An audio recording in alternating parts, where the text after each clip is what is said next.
ব্যস্ত শহরের কোলাহল ছেড়ে এসেছি এক অচেনা চুপচাপ গ্রামে। এখানে প্রকৃতির শব্দও শোনা যায়, আর শোনা যায় এমন কিছু কথা যা শহরের শব্দে হারিয়ে যায়।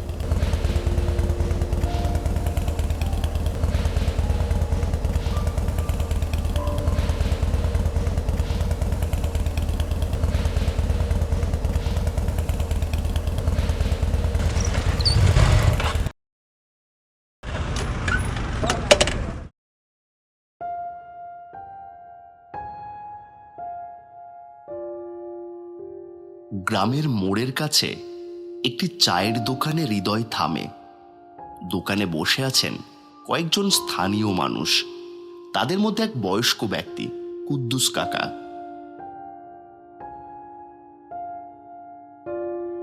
তুমি শহরের ছেলে তাই বলছি, এই গ্রামে বেশি রাত ঘোরাঘুরি করো না। কেন কাকা, রাতে বাঘ আসে নাকি? না, কুকুর আসে।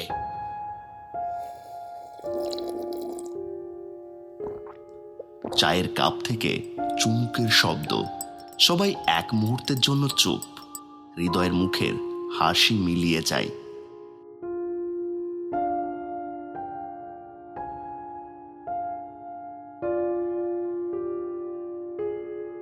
ভাইয়া, আপনি কি অমাবস্যার কুকুরদের ছবি তুলতে চান? আহ, তুই কিছু জানিস? ওরা আসে একদম মাঝরাতে, সারি বেঁধে রাস্তা দিয়ে হাঁটে। কোথা থেকে আসে কেউ জানে না। কেউ ছবি তুলতে পারেনি, কেউ চেষ্টা করেছিল, এমন কথা ভুলে গিয়ে মাঠে ঘুরে গরুর মতো। হ্যাঁ, হঠাৎ আশেপাশের বড়রা থেমে যায়। হৃদয় লক্ষ্য করে সবাই কিছু একটা লুকোচ্ছে। ভেতরে কৌতূহল আরো বাড়ে।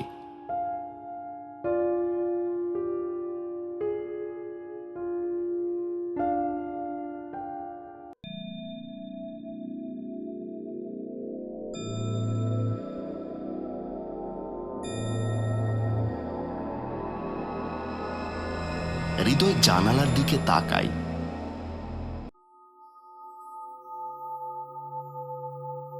কিন্তু কিছুই দেখা যায় না। ওরা আসে, কিন্তু কাউকে দেখতে দেয় না। বেশি জানলে বেশি হারাতে হয়। হৃদয় কিছু বলতে চায়, কিন্তু চুপ করে যায়। সেদিন প্রথমবার কানে এসেছিল অমাবস্যার রাতে কুকুরদের চলার গল্প। তখনও ভাবিনি আমি নিজেই সেই গল্পের মধ্যে ঢুকে পড়েছি।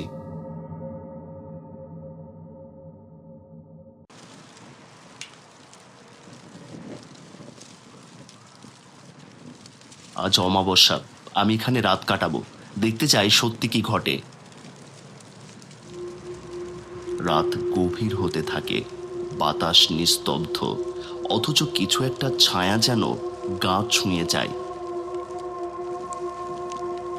হঠাৎ ইনফ্রারেড ক্যামেরা স্পিকারে পায়ের আওয়াজ ধরা পড়ে, যেন অনেকগুলো প্রাণী একসাথে হাঁটছে, কিন্তু ক্যামেরা কিছুই ধরতে পারছে না।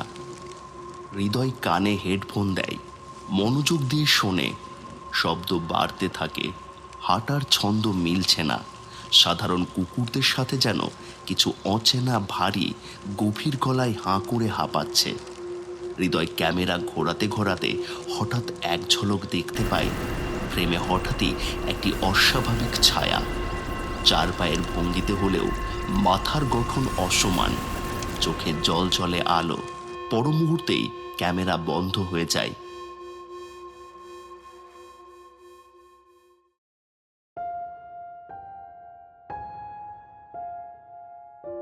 কেউ আমাকে দেখছে। আমি তো ক্যামেরা চালাচ্ছিলাম, কিন্তু তারা কিভাবে বুঝলো? ঠিক তখন দরজার নিচ দিয়ে একটা ছেঁড়া কাগজ গড়িয়ে আসে।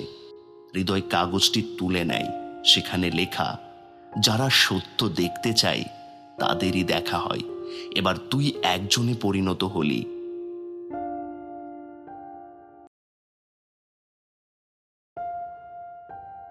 কাকা, আপনি অমাবস্যার কুকুরদের কথা জানেন? 1952 সালের কথা। জমিদার সাহেব 7টা কুকুরকে বিষ খাইয়ে মেরেছিল, কারণ তারা নাকি কথা বলতো। তাদের চোখে ছিল মানুষের মতো দৃষ্টি। তারপর থেকে প্রতি অমাবস্যায় তারা ফিরে আসে, কথা বলে না, শুধু দেখতে আসে, পৌঁছে ফেরে তাদের খুনিকে অথবা সত্য দেখতে চাওয়া কাউকে। হৃদয়ের চোখে উদ্বেগ। আমি তো সত্যের খোঁজে এসেছিলাম, তবে কি আমি পরবর্তী শিকার?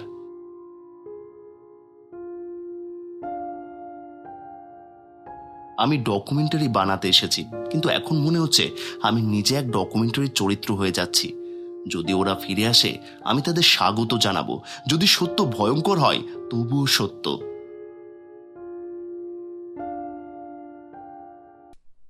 হৃদয় আবার রাতে প্রস্তুতি নিচ্ছে। এইবার আর ভয় নেই, চোখে একরাশ দৃঢ়তা। গত রাতের ভিডিও কেউ বিশ্বাস করবে না, এমনকি আমিও ঠিক বুঝে উঠতে পারিনি কি দেখেছিলাম। তবে আজ রাতে আমি আরো গভীরে যাব, এই রহস্যকে খুঁজে বের করতেই হবে।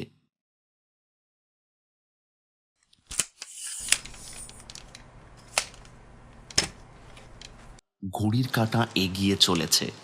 অমাবস্যা রাত নিঃশব্দ হয়ে উঠেছে। কয়েক সেকেন্ডের জন্য বাতাস থেমে যায়। হঠাৎ করে সামনে ইনফ্রারেড ক্যামেরা স্ক্রিনে দেখা যায় এক সারিতে এগিয়ে যাচ্ছে কয়েকটি অবয়ব। সেগুলো পশুর মতো, কিন্তু অবয়ব বিকৃত। কেউ হাঁটছে, কারো মাথা কাত হয়ে ঝুলে আছে, চোখ দুটো ভয়ানকভাবে জ্বলছে।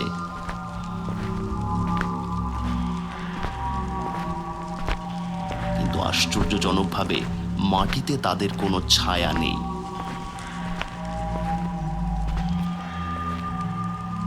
হৃদয় নিঃশ্বাস চেপে ক্যামেরায় রেকর্ড চালু রাখে। ডিভাইসে লেখা আসে সিগন্যাল লস্ট। একই সঙ্গে টর্চটাও কাজ করা বন্ধ করে দেয়। হৃদয় চারদিক দেখে, কোথাও কোনো কুকুর নেই, কিন্তু শব্দ ঠিক পাশেই। তার কানের পাশে যেন কেউ নিঃশ্বাস ফেলে ওঠে। একটা শীতল নিস্তব্ধ গলায় ফিস ফিস করে ওঠে, তুই এখন দেখতে পারিস, কিন্তু শুনতেও কি পারিস? হৃদয় কেঁপে ঘুরে তাকায়, কেউ নেই। অন্ধকার কেবল ঘন হতে থাকে।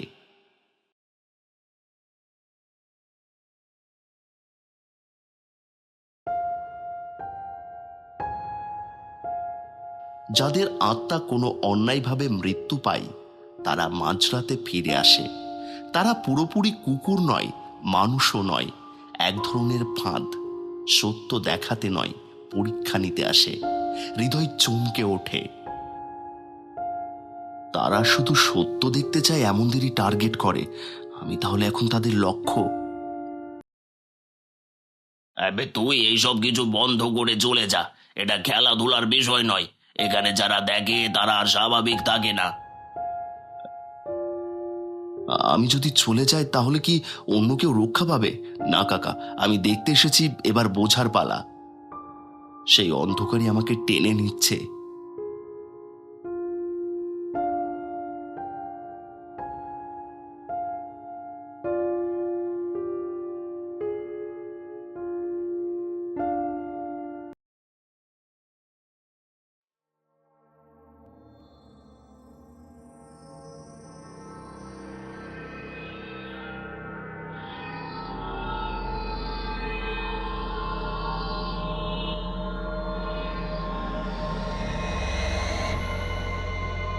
হৃদয় নিচে নামে। চারিদিকে ছায়া, ঠান্ডা, পচা মাটির গন্ধ। নিচে একটি ধ্বংসপ্রাপ্ত কক্ষ। দেয়ালে আঁকা আছে কুকুরের মতো অবয়ব, মানুষের মতো চোখ। দেওয়ালের ফ্রেমে কুৎসিত একটি মুখ, মাথা নিচু করা, কিন্তু চোখ দুটি যেন তাকিয়ে আছে। আচমকা পেছন থেকে দরজা বন্ধ হয়ে আসে। তুই আমাদের দেখতে এসেছিস, এবার আমাদের মতো তোকেও হতে হবে। হাবিজ কাকার কাছে সে ফিরে আসে, বলে, আমি নেমেছিলাম সেই খামারে। নিচে এখনো আছে তাদের ছায়া, তাদের ক্ষোভ। তারা মরেনি, না পুরোটাই মরেনি। তারা চায় কেউ একজন তাদের কাহিনী বলুক, কিন্তু কেউ যেন খুব বেশি না বলে।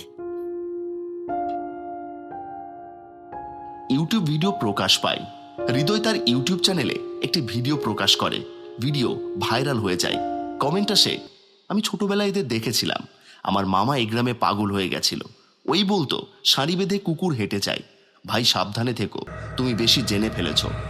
তবে শেষ কমেন্টটি ছিল, তুই এখন আমাদের গল্পের অংশ, নতুন অমাবস্যা আসছে, প্রস্তুত থাক। হৃদয় চুপ করে মনিটরের দিকে তাকিয়ে থাকে।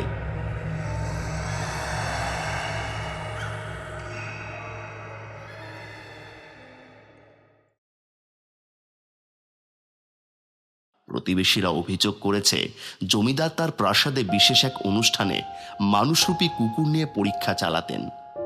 নির্দিষ্ট তারিখে তিনি একে একে 7টি প্রাণীকে বলি দিতেন। হৃদয় ফাইল বন্ধ করে গভীর চিন্তায় পড়ে যায়। তাহলে কুকুরগুলো শুধু নির্যাতিত নয়, তারা কোনো এক অভিশপ্ত ক্রিয়াকলাপের শিকার, এবং সেই অভিশাপ এখনো রয়ে গেছে। কাকা, আপনি সব জানেন, শুরু থেকে দেখেছেন এই গ্রামের গল্পগুলো, এবার সত্যটা বলুন। কুদ্দুস কাকা চুপ করে কিছুক্ষণ থাকেন, তারপর বলেন, আমার দাদা ছিল সেই জমিদারের একজন সহকারী। সেই চোখে দেখেছিল সেই রাত্রির বলি। কুকুরগুলো শুধু কুকুর ছিল না, তারা মানুষরূপী প্রাণী ছিল, পরীক্ষা চালিয়ে তৈরি করা হাইব্রিড। আর সেই পরীক্ষা কি করতো জানিস? হৃদয় তাকিয়ে থাকেন নিঃশব্দে। একজন ডাক্তারের ছদ্মবেশে আসা এক সংগ্রাহক, নাম ছিল হাকিম রুহান। লোকটা নাকি কখনো মরে না, তারাই বলে সেই নিয়ন্ত্রণ করে ওদের, অমাবস্যার কুকুরদের।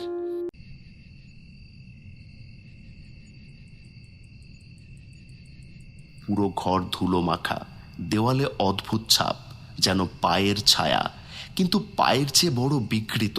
এক কোণে ভাঙা টেবিলের নিচে সেপা একটি টিনের বাক্স। বাক্সের ভেতরে 7টি নাম লেখা তালিকা, প্রতিটির পাশে একটি করে ছবি, সবগুলোই কুকুরের, কিন্তু চোখ মানুষের মতো। একটি দাগি নোট, পরবর্তী অমাবস্যায় 9ম শিকার প্রস্তুত, দর্শকের প্রয়োজন। হৃদয়ের চোখ থমকে যায়। তালিকার শেষে নাম 8ম, হৃদয় হাসান। পথিক, ক্যামেরা ব্যক্তি। তারা চায় আমি ভয় পেয়ে পিছু হাঁটি, কিন্তু আমি সত্য খুঁজতে এসেছি, আর এখন আমাকে তাদের থামাতে হবে। সে গ্রামে ফিরে আসে, সব তথ্য নিয়ে স্থানীয়দের সঙ্গে কথা বলে।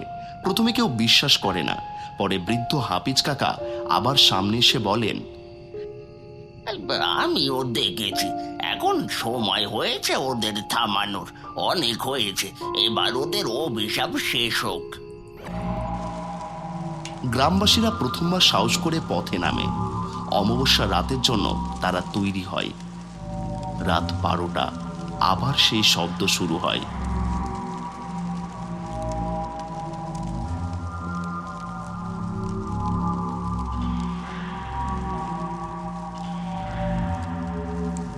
ছায়াময় কুকুরের দল রাস্তা ধরে আসতে থাকে।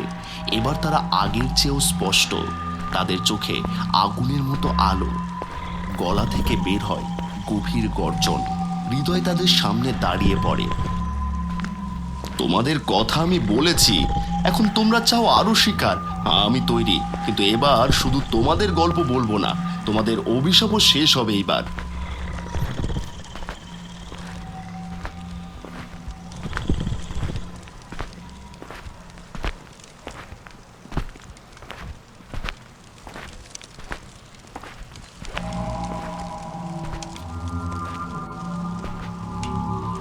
তখন ছায়াগুলো থেমে যায়।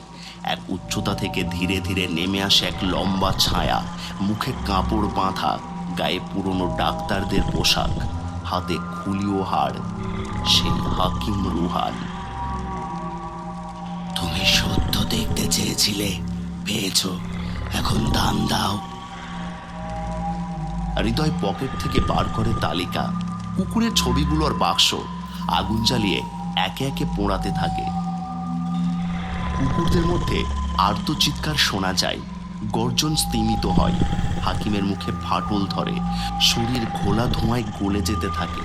শেষ মুহূর্তে হাকিম বলে, তুমি যদি সত্য চাও তার মূল্য চুকাতেই হবে। তুমি এখন আমাদের মতোই হয়ে গেছো। তারপর নিঃশব্দ চারপাশে কুকুরের দল ধীরে ধীরে মিলিয়ে যায়। ভাইয়া, আপনি কি এখনো ভয় পান? ভয় থাকেই, কিন্তু ভয়কে চিনলে তবেই আমরা ওকে রুখতে পারি। সবাই চলে যায়, হৃদয় একা থাকে। হঠাৎ একটি চোখ ভেসে ওঠে, বড়, জ্বলন্ত, কিন্তু চোখের ভিতর কেবল নীরবতা।